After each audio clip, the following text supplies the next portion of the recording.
زي ما بتعرفي.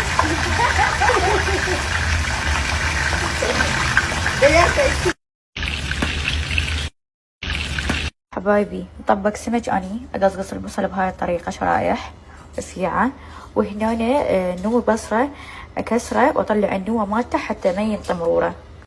شوفولي بعد ما حمست البصل ادير فوقه نوى بصرة، وهم اظل احمسه. ورا ما احمسه وتطلع الريحة الحلوة. شوفوا لي حبايبي سويت هاي الحفرة بالنص. شو راح اسوي هسه؟ اجيب هذا وعالسريع اطبقه عالسريع. هسه راح اقلبه.